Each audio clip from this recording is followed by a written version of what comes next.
Hello दोस्तों, आज start करते हैं class 10th math chapter 12.2 question number 4। एक कलमदान घनाभ के आकार की एक लकड़ी से बना है जिसमें कलम रखने के लिए 4 शंक्वाकार गड्ढे बने हुए हैं। घनाभ की विमाएँ 15 सेंटीमीटर और 10 सेंटीमीटर और 3.5 सेंटीमीटर है। प्रत्येक गड्ढे की त्रिज्या 0.5 सेंटीमीटर है और गहराई 1.4 सेंटीमीटर है। पूरे कलमदान में लकड़ी का आयतन ज्ञात कीजिए। चलो देखते हैं क्वेश्चन नंबर 4। ठीक है, तो सबसे पहले चित्र बना लेते हैं। ये देखो, एक लकड़ी का बॉक्स है और उस पर क्या रखे हुए हैं? कलमदान। 4 कलमदान रखे हुए हैं। ठीक,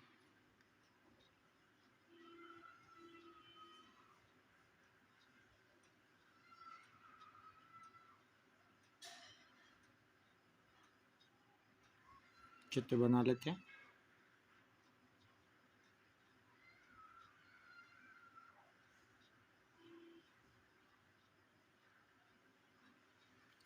ये लकड़ी का बॉक्स है, इसमें 4 कलमदान रखे हुए हैं। ठीक है, अब क्या करते हैं, जो हमने को लंबाई दे रखी है वो कितनी दे रखी है? 15 सेंटीमीटर। चौड़ाई दे रखी है 10 सेंटीमीटर और ऊंचाई दे रखी है 3.5 सेंटीमीटर, यानी कि लंबाई, चौड़ाई और ऊंचाई दे रखी है। तो यहाँ लिख लेते हैं हम। सबसे पहले लंबाई कितनी दे रखी है, यहाँ लिख लेते हैं। सबसे पहले लंबाई दे रखी है अपने को 15 सेंटीमीटर, चौड़ाई दे रखी है अपने को 10 सेंटीमीटर और ऊंचाई दे रखी है अपने लिए कितनी दे रखी है? 3.5 सेंटीमीटर। और जो लकड़ी के शंकुकार है उनकी जो त्रिज्या है, ठीक है, वो त्रिज्या दे रखी है अपने लिए 3.5 सेंटीमीटर, 0.5 सेंटीमीटर। प्रत्येक गड्ढे की जो त्रिज्या है वो कितनी है? गड्ढे की त्रिज्या यानी कि आर कितना दे रखा है अपने को? आर दे रखा है 0.5 सेंटीमीटर। जो ये गड्ढा हुआ है, यहाँ पे ये गड्ढा हो रहा है, ठीक है, ये जो गड्ढा हो रहा है, तो ये जो त्रिज्या अपनी वो कितनी है? 0.5 सेंटीमीटर। ठीक है, इसके साथ अपने को क्या दिया हुआ है? इसके साथ में दिया हुआ है गहराई, दी हुई है अपने को गहराई, गहराई या कोष्टक में लिख लो ऊंचाई। गहराई या ऊंचाई कितनी दे रखी है अपने को शंकु की? 1.4 सेंटीमीटर। तो सबसे पहले क्या करेंगे हम करेंगे जो अपने पास लकड़ी का जो कलमदान रखने का है वो कैसा है? घनाभ के आकार का। तो सबसे पहले हम घनाभ का आयतन निकालेंगे।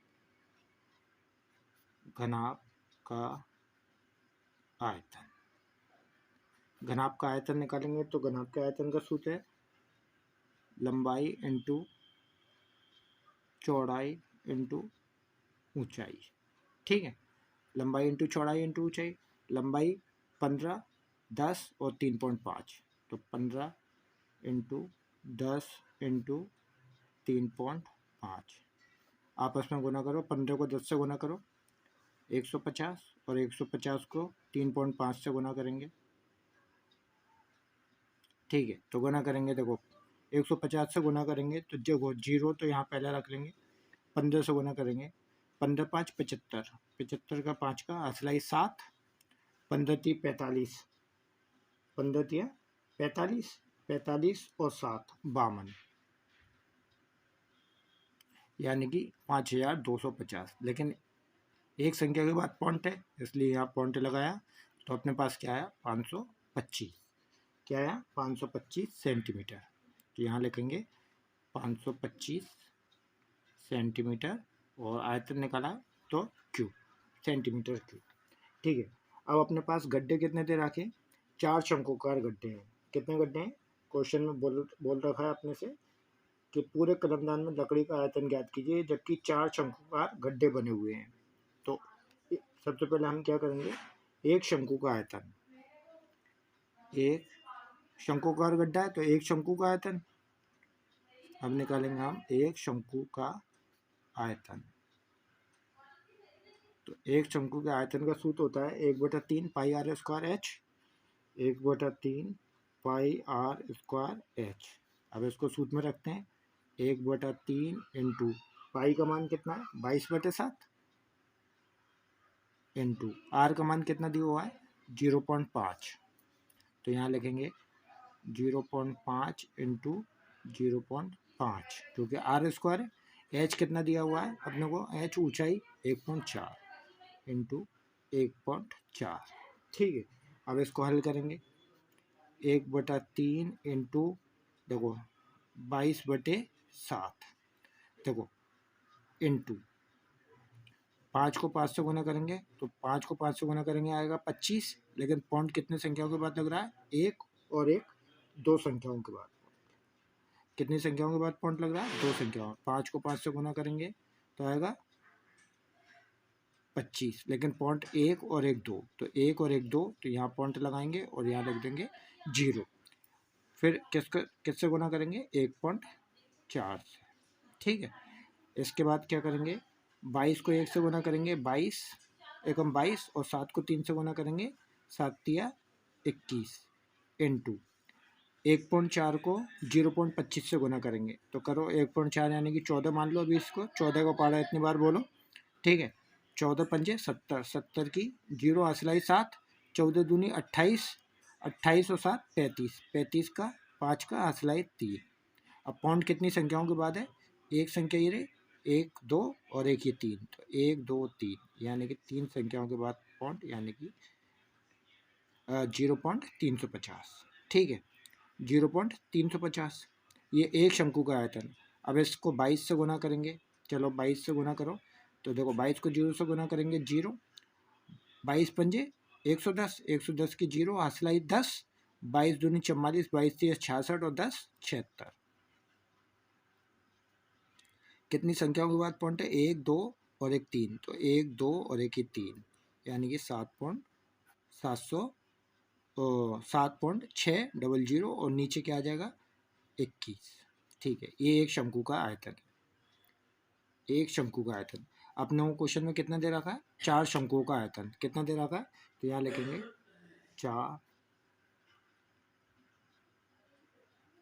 शंकुओं का आयतन।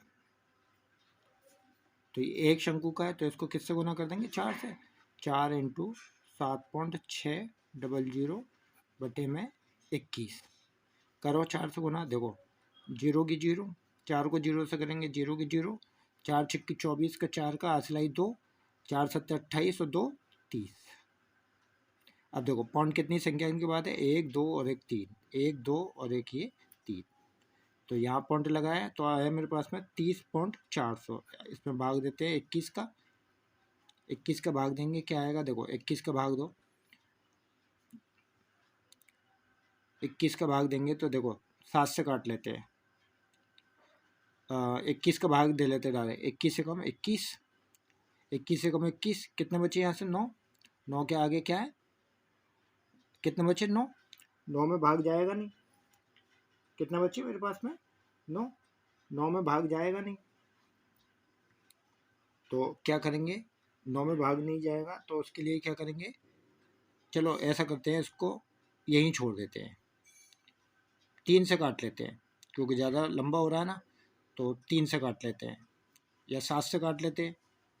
चलो ऐसा करते हैं 21 से ही काट लेते हैं, 21 से कम 21, कितने बचे 9, ये हो गए 94, लेकिन पहला पॉइंट लग रहा है, कितना बचा मैं, चलो देखते हैं इसको 21 से काट लेते हैं, या 21 से काटने के लिए इसको छोड़ दो, 21 से नहीं काटते। मेरे पास में क्या आया, अपने पास में क्या आया, अपने पास में आया 30.400 बटे 21, 4 शंकुओं का आयतन यह आया सेंटीमीटर क्यूब। अब क्या कह रहा है अपने से, और अपने से कह रहा है कलमदान में शेष बचे लकड़ी का आयतन। तो ठीक है, देखते हैं कलमदान में, तो यहाँ लिखेंगे, तो यहाँ लिखेंगे, ठीक है, यहाँ लिखेंगे कलमदान में शेष बचे लकड़ी का आयतन, लकड़ी का आयतन। ठीक है, तो कलमदान में कितना शेष लकड़ी का आयतन बचा, जो अपने पास में घनाभ का आयतन आया 525, उसमें से क्या करेंगे 30.400 भाग 21 यानी कि बटे 21, इसको माइनस कर देंगे तो अपने पास में शेष कलमदान में बचे लकड़ी का आयतन आ जाएगा। तो चलो ठीक है, देखते हैं। 525 माइनस 30.400 बटे 21, इसमें इसके नीचे एक लें, इसका एलसीएम लेते हैं। एलसीएम कितना आएगा देखो 21, एक में 21 का भाग देंगे 21 बार जाएगा, 21 को 5 से गुना करेंगे तो देखो 21 दूनी 42, 21 63, 21 चौका 84 और 21 पंजे 105, 105 का 5 का असलाई 10, 21 दूनी 42 और 10 52, 52 का 2 का असलाई 5, 21 पंजे 105 और हासिल 5, 105 और 5 110 माइनस 21 का भाग 21 में देंगे, एक बार जाएगा, एक को किससे गुना करेंगे, और एक को गुना करेंगे 30.400 से, तो एक को गुना करेंगे तो ये सेम की सेम संख्या आएगी। ठीक है, क्या आया मेरे पास में 11,025 माइनस 30.400। अब इसको घटा लेते हैं, देखो यहाँ से घटाते हैं, यहाँ साइड में घटा लेते हैं, कितना बच रहा है मेरे पास में 11,025 में से कितना घटाएंगे 30.400। ठीक है, और यहाँ पॉइंट लगाएंगे, यहाँ 3 जीरो लिखेंगे। अब देखो घटाते हैं, जीरो की जीरो, जीरो की जीरो, 10 में 4 गए तो 6, ठीक है, यहाँ हो गया 5 में से 1 गया तो 4, ये हो गया 4, 12 में से 4 गए तो 8, यहाँ हो गया 1, 10 में से 1 गया तो 9, यहाँ हो गए 0, और ये क्या आया मेरे पास में 109 84.600। तो यहाँ लिखेंगे हम, यहाँ लिखेंगे, देखो यहाँ लिखेंगे, क्या लिखेंगे 109 84.600 बटे में क्या है 21, तो 21 रख दिया। अब इसको काट लो, देखो किससे काटेंगे, 3 से काट लेते हैं, 3 से इसको काट लेते हैं सबसे पहले, 3 तिया 9, 1 बचा 19 हो गए, 3 छिक 18, 1 बचा 8 हो गए, 1 के आगे 8, 18 हो गए, तो 3 छिक 18, 3 का भाग इसमें देंगे, 3 एकम 3, कितना बचा 1, ये पॉइंट, ये कितना होगा 16, 3 पंजे 15, कितना बचा 1, 1 के आगे 0 रखी 10, 3 तिया 9, 1 के आगे 0 रखी 10, 3 तिया 9, बटे में ये काटा 3 से, कितने बार 3 7 21, तो ये बटे में 7। ठीक है, अब इसका भाग देंगे, 7 का भाग देंगे, देखो 7 पंजे 35, 7 पंजे 35, बच गया 1, 7 पंजे 35, बच गया 1, होगा 16, 7 दूनी 14, कितना बचे 2 बचे, 2 के आगे 1, 2 के आगे 1 रखा, कितना हो गया 21, 7 तिया 21, यानी 530, 7 तिया 21। अब इसमें भाग देंगे तो 7 छः 42, 7 7 49, यानी कि 7 7 49, कितने बचे 4 43, 7 छः 42, बस इतना छोड़ दो। 523.76, 76 की जगह अपन क्या है 50 से ऊपर है, ओ 523.76, ठीक है, तो 533 को यानी कि 5 से ऊपर है तो इसको 6 मान लेंगे हम, तो इसको ऐसे भी लिख सकते हैं 523.6 सेंटीमीटर और क्यूब, सेंटीमीटर क्यूब, क्योंकि अपने शेष कलमदान में बचे लकड़ी का आयतन ज्ञात किया, शेष तो सेंटीमीटर क्यूब। आज